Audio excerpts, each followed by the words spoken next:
साल 1026 सुल्तान महमूद का 16वां हमला।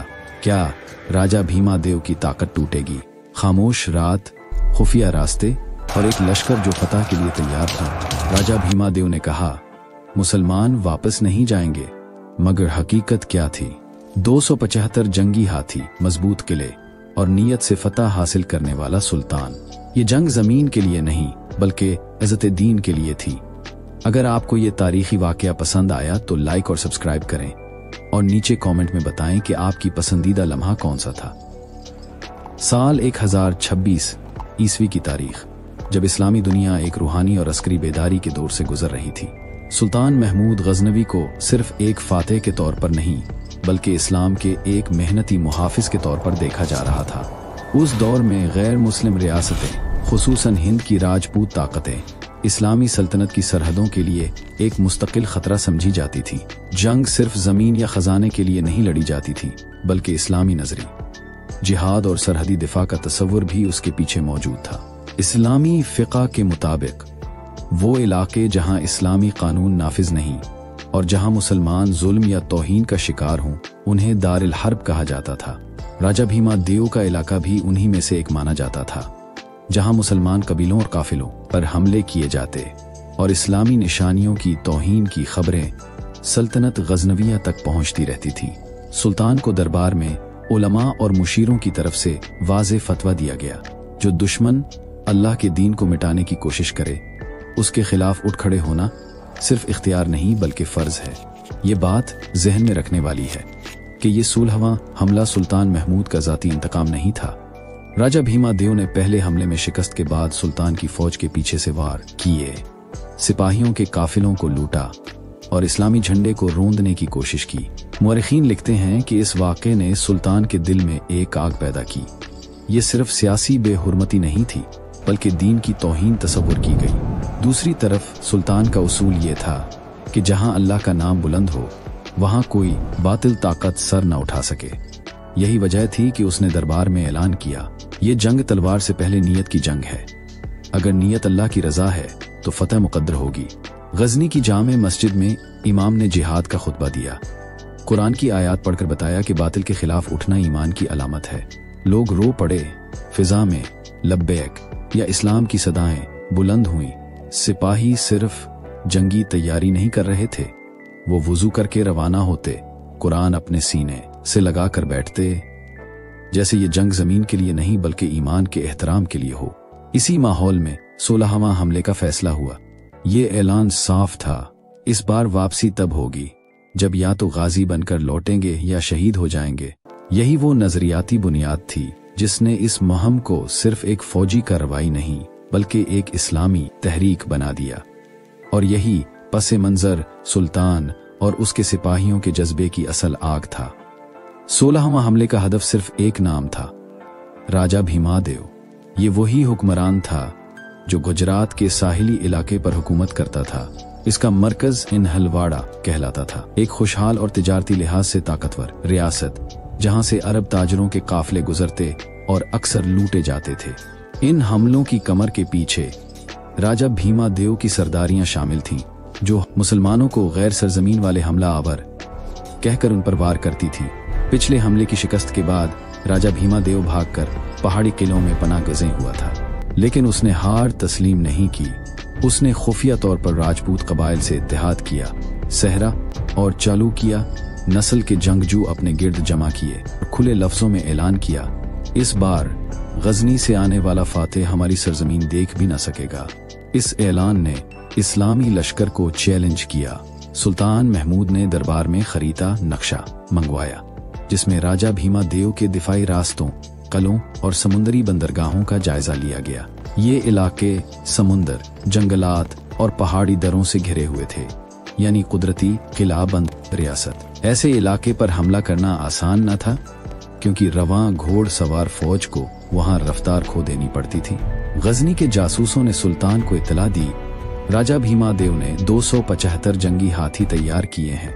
उसने सिपाहियों से कहा, अगर मुसलमान इस बार जिंदा लौट गए तो तुम किसी के सिपाही कहलाने के लायक नहीं रहोगे। वो समुंदर के किनारे अपने लश्कर को फैलाना चाहता था ताकि मुसलमान फौज खुले मैदान में न पहुंच सके। ये सब कुछ सुल्तान के सामने रिपोर्ट किया गया तो उसने मुस्कुराकर सिर्फ एक जुमला कहा, वो भागा था, अब हम उसे तलाश नहीं करेंगे, उसे मजबूर करेंगे कि खुद हमारे सामने आए। ये ऐलान सिर्फ अल्फाज न था बल्कि जंगी हिकमत अमली का इशारा भी था। सुल्तान ने फैसला किया कि वो आम रास्ते से नहीं जाएगा, वो रेगिस्तानी रास्ते, पानी के कम जराए और तेज रफ्तार घड़सवार यूनिटों के जरिए अचानक हमला करेगा ताकि दुश्मन को तैयारी का वक्त न मिले। इस हमले का नुक्ता ये था, ये हिंदुस्तान पर कब्जे के लिए नहीं था बल्कि राजा भीमादेव की शौकत तोड़ने के लिए, ताकि कोई भी हाकिम दोबारा इस्लामी लश्करों की तौहीन का सोच भी न सके। साल 1025 का मौसम जब गजनी की फजा में एक गैर मामूली खामोशी थी, सुल्तान महमूद ने चुपचाप एक सख्त फैसला कर लिया। इस मुहिम को आम काफिले की मानंद नहीं लिया गया। ये वो सफर था जिसमें अक्ल, हौसला और सब्र को तलवार के बराबर अहम समझा गया। सुल्तान ने अपने काबिल एतमाद जर्नेलों को बुलाकर रात के अंधेरे में नक्शे खुलवा दिए और पूरे हमले का मंजर सजदे और वजू के साथ जहन में बिठाया गया। फौज को 2 हिस्सों में मुनज़्ज़म किया गया। एक हिस्सा तेज रफ्तारी से दुश्मन की पुश्त पर जाकर सप्लाई लाइनें काटेगा और दूसरा हिस्सा ज़ाहिरन रिवायती रास्ते से आगे बढ़ेगा ताकि दुश्मन की तवज्जो मुंतशिर रहे। मगर इन तकाबुली हिकमत अमलियों की तफसील अवामी बयानिए में नहीं बल्कि खुफिया मिशन के हर लम्हे में पन्हा थी। सुल्तान का फरमान ये था कि दुश्मन को हमारी आमद का एहसास हो मगर हमारा असल मकाम मालूम ना हो। यही सोच सुल्तान को आम रास्ते से हटकर रेगिस्तानी रास्ते इख्तियार करने पर आमादा करती है। वो रास्ता जहां पानी के चश्मे कम, रास्ते सख्त और घोड़ों की रफ्तार काबू से बाहर हो जाती थी। मुशीरों ने इंतबाह किया कि इस राह में फौज को सख्ती का सामना होगा, मगर सुल्तान ने कहा कि मुश्किल रास्ते दुश्मन की आंखों में फरेब का ज्यादा इम्कान पैदा करता है। हर फौजी को रवानगी से पहले वजू करने, कम राशन रखने और कुरान की नकल अपने साथ रखने का हुक्म दिया गया ताकि जिस्मानी कमजोरी के साथ साथ रूहानी मजबूती बरकरार रहे। इसी नज़्म व ज़ब्त ने लश्कर को एक इबादती कैफियत दी। सुबह के अजान के साथ सिपाहियों के चेहरों पर सकूत और अज़म के आसार नुमायां होते और हर आदमी इस नीयत के साथ आगे बढ़ रहा था, ये मुहिम सिर्फ फतह के लिए नहीं बल्कि इज़्ज़त दीन और रियासत के वक़ार के लिए है। खुफिया रास्ते की मशक्क़तों के बीच जासूसों और मखबरों की इत्तला का खास किरदार था।